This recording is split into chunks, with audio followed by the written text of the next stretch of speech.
Hello friends, I am Shivani and this is the episode 11 of princess you have 5 husband. हम देखते हैं कि जो हमारी फर्स्ट प्रिंस और हमारी राजकुमारी होती हैं वो पैलेस में जो है महाराज और महारानी से मिलने आए होते हैं। यहाँ वो उन्हें ग्रीटिंग देते हैं एंड तभी दोनों जो है मतलब महाराज और महारानी जो है वो उनका वेलकम करते हैं, जिसपे कि महारानी जो है वो प्रिंसेस से कहती है कि पूरे हाफ ईयर हो गए तुम्हें देखे हुए एंड तुम्हें जो है यहाँ का सब कुछ वेदर वगैरह सब कुछ कैसे लग रहा है, तुम्हें अपने घर की याद तो नहीं आ रही? क्योंकि जब मेरी शादी हुई थी ना तो मुझे अपने घर की बहुत ज़्यादा याद आती थी। इवनली मुझे इतनी होम सिकनेस होती थी कि मेरे हस्बैंड ने तो मेरे लिए यहाँ पर बोधी ट्री लगवा दिए थे। जितने पॉपुलर के ट्री थे यहाँ से रिमूव करवा दिए थे हमारे यार्ड में से, मतलब जो उनके बगीचे में जितने पॉपुलर ट्री थे वो सब निकलवा के वहाँ पर बोधी ट्री लगवा दिए थे।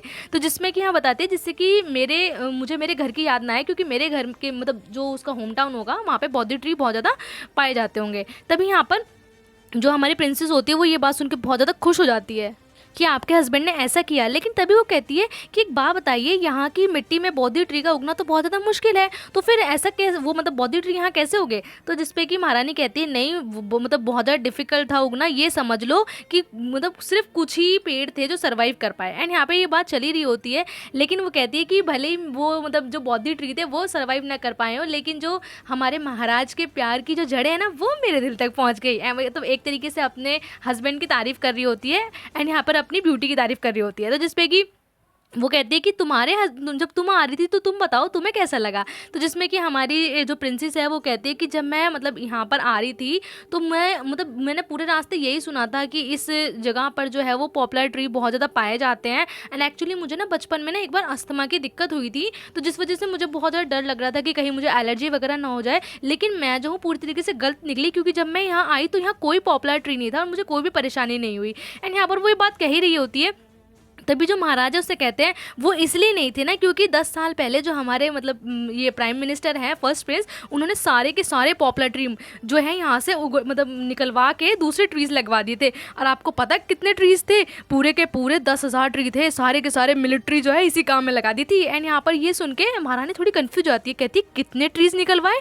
तो जिसपे कि वो बताते हैं कि पूरे के पूरे 10,000। और उसे बहुत ज़्यादा सुन के जेलसी होती है कि यार मैं इस स्टेटस में कैसे कम हो गई, मतलब इसके लिए इतना ज़्यादा मेरे लिए इतना कम। उसे ये सुन के बहुत ज़्यादा बुरा लगता है। एंड यहाँ पर वो कहती है कि अच्छा 10,000। एंड यहाँ पर वो तो ये बात सोच रही होती है, लेकिन जो राजकुमारी है वो ये सोच रही होती है कि यार ये तो बात 10 साल पुरानी है, इसे कैसे पता कि मुझे पॉपुलर ट्री से प्रॉब्लम है? एंड इन्होंने जब तो हम मिले भी नहीं थे, इस तरीके की वो बात सोच रही होती है। यही बात जो है सेम आकर जो प्राइम मिनिस्टर होता है वो सभी के सभी मतलब अपने भाइयों को बताता है कि एक्चुअली जो पॉपुलर वाला मैटर है वो रानी के जो हमारी मतलब राजकुमारी है उनके सामने आ चुका है। एंड वो थोड़ी सी सस्पिशियस हो गई है, तो अब हमें ना थोड़ा बहुत ज़्यादा ध्यान रखना पड़ेगा, क्योंकि प्रिंसेस चांगशा को भी ज़्यादा टाइम नहीं हुआ है गए हुए, और तो वो बात भी उनके दिमाग में है। और अभी पॉपुलर ट्री वाली अब समझ में नहीं आ रहा क्या करें, अब थोड़ा और केयरफुल रहना पड़ेगा। ये बात वो सोच रहे होते हैं कि यार क्या किया जाए क्या क्या नहीं किया जाए, क्योंकि अभी तो ठीक से 1 साल भी नहीं हुआ है। एंड यहाँ पर सब कुछ पता चल जाएगा, कितना एम्बैरेसमेंट होगी ना, इस तरीके की वो आपस में बात सोच रहे होते हैं।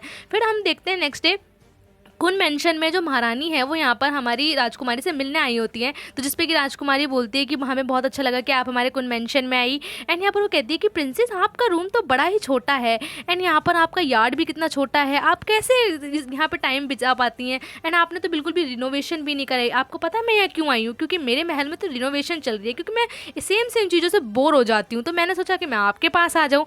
एंड यहाँ पर वो बता रही होती है एंड यहाँ कह रही होती है आपको पता है कि अब ना महाराज भी मेरे लिए पूरे के पूरे 10,000 बोधी ट्री जो है वो बैकयार्ड में लगवा रहे हैं। तो मतलब ये बात वो जानबूझ के बता रही होती है जिससे कि उसका स्टेटस फिर जो है वो राजकुमारी से ऊपर पहुंच जाए। एंड यहाँ पर जब वो बात कर रही होती है तभी कहती है कि आपका रूम कितना छोटा है ना, इसमें ना तो आप डांस और या फिर सिंगिंग जैसे जो आपके कलाकार होते होंगे उनका कैसे एंजॉयमेंट करते होगे, आपके पास तो कोई एंटरटेनमेंट भी नहीं है। इस तरीके की बातें कर रही होती है और कहती है रॉयल पैलेस में तो ये है वो है, मतलब एक तरीके से अपनी तारीफ पे तारीफ करे जाती है जिससे कि उसे जो है राजकुमारी से नीचे ना आना पड़े। लेकिन तभी राजकुमारी कहती है ऐसा नहीं है, आपको पता है मेरे पास जो है फोर्थ प्रिंस है, वो इतना अच्छा गाना गाता है, इतना अच्छा डांस करता है, ऐसा तो पूरे के पूरे मतलब इस शहर में या इस राज्य में ऐसा कोई भी नहीं होगा। एंड यहाँ पर वो इस तरीके से तारीफ करने लगती है। तो जैसे सुनकर यहाँ पे हमारी महारानी जो है उन्हें उल्टा बहुत ज़्यादा जेलिसी फील हो जाती है कि यार मैं एक चीज़ लाती हूँ इसके पास हमेशा एक्स्ट्रा और अच्छी चीज़ होती है। तो जिसमें कि यहाँ पर उसे बहुत बुरा लग रहा होता है, तो तभी वो वहाँ से उठने लगती है कि अच्छा चलो बारिश पड़ने वाली है,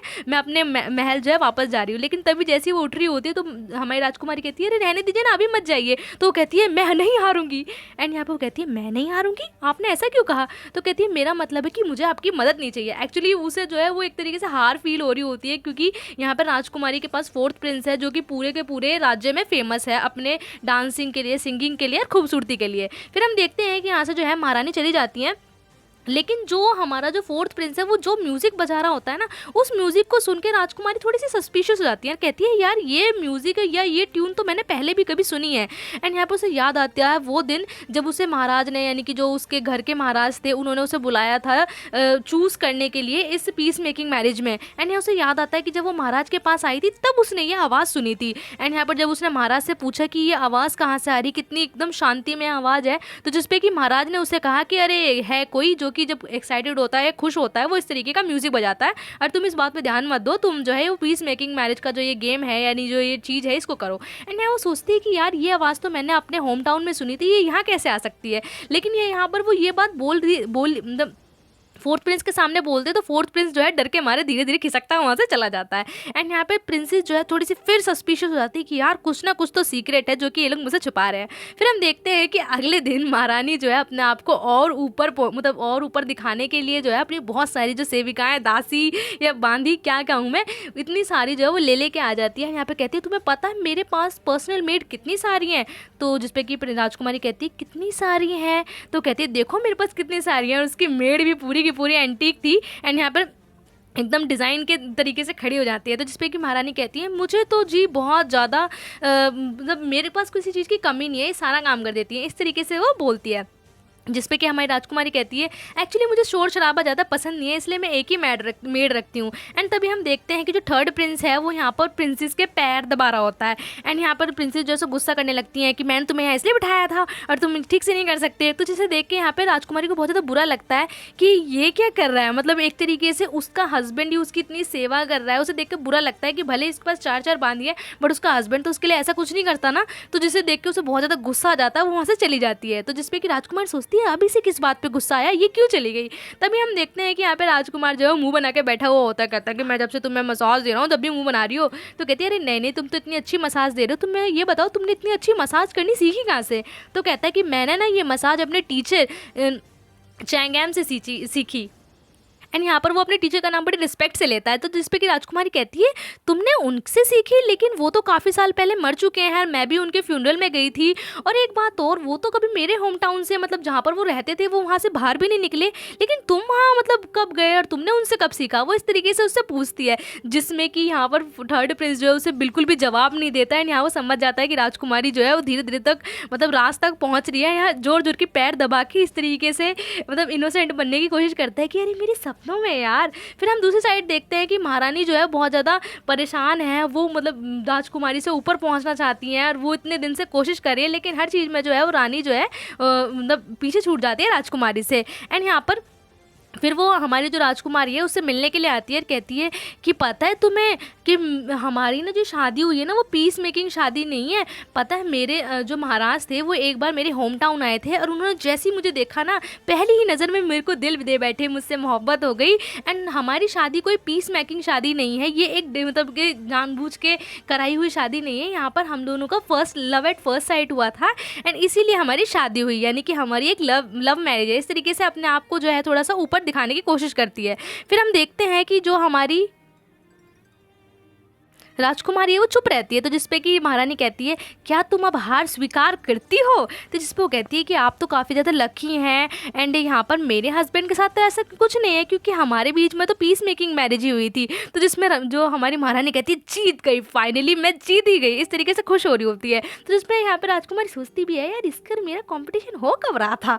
एंड फिर हम दूसरी साइड देखते हैं कि तभी जो वहाँ पर फिफ्थ प्रिंस बैठा हुआ होता है तो वो एकदम से महारानी से कहता है कि महारानी आप गलत हैं, एक्चुअली मेरे जो सभी भाई हैं वो सब जो है प्रिंसेस को भी, मतलब राजकुमारी को भी जो भी है, 8 साल पहले पहली नज़र में ही दिल दे बैठे थे और बिल्कुल एकदम पागल हो गए थे। लव एट फर्स्ट साइट था उनका। एंड यहाँ पर वो कहते हैं कि ये जो शादी है वो एक लव मैरिज है, क्योंकि वो लोग, उन्होंने, मतलब हमारी जो राजकुमारी है, उन्हें इतना पसंद किया कि जानबूझ के ये सब प्लान बनाया जिससे कि यहाँ पर मेरी जो हमारी राजकुमारी है वो यहाँ आ सके। एंड ये सुनकर महारानी को बहुत ज़्यादा बुरा लगता है। एंड यहाँ पर उन्हें एकदम फाइनली फील हो जाता है कि अब वो इसे नहीं जीत सकती है और वो फाइनली हार गई हैं। अब वो गुस्से में वहाँ से चली जाती है। लेकिन राजकुमारी का ध्यान इससे ज़्यादा इस चीज़ पे रहता है कि 8 साल पहले मुझसे लव एट फर्स्ट साइट हुआ। उसे बिलीव नहीं आ रहा होता है, तो वो यहाँ पे जो हमारा फिफ्थ प्रिंस उससे ज़बरदस्ती करके पूछती है, लेकिन जिसपे वो कहता है कि मेरे पास ना अभी टाइम वाइम नहीं है बताने के लिए। तो कहती है चुपचाप बताओ 8 साल पहले ये सब क्या हुआ। एंड यहाँ पर वो कहता है कि मैं जो हूँ सब कुछ सच कह रहा हूँ, मेरे जो भाई है तुम्हारे यहाँ गए थे, लव एट फर्स्ट साइट हुआ था। इस तरीके से बातें बताती है।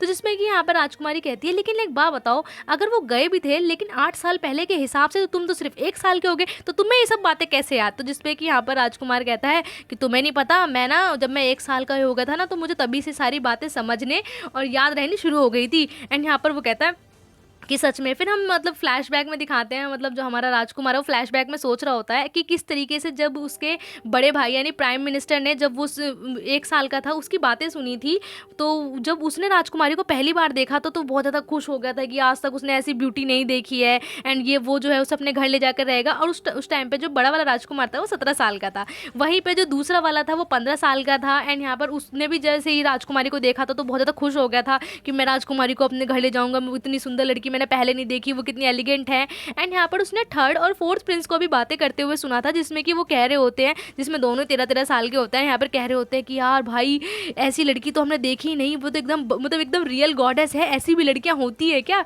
इस तरीके की परफेक्ट वुमेन इस वर्ल्ड में एग्जिस्ट ही नहीं करती। मतलब उन चारों को जो है एक तरीके से लव एट फर्स्ट साइट हो गया था। एंड यहाँ पर जो हमारा छोटा वाला राजकुमार था उसने सभी चारों प्रिंसेस की अलग अलग बातें सुनी थी, इसलिए उसे सब कुछ याद है। एंड यहाँ पर जब वो राजकुमारी को ये बात बता रहा होता तो बहुत खुश होता है, लेकिन राजकुमारी को डाउट हो रहा होता है कि यार ऐसा कैसे हो सकता है। एंड उसे सुनकर बहुत ज़्यादा गुस्सा भी आता है। और इस तरीके से इस एपिसोड का एंड हो जाता है। So today shout out is goes to Mamta Bishoi and Mansi Singh. Thank you for watching and bye bye.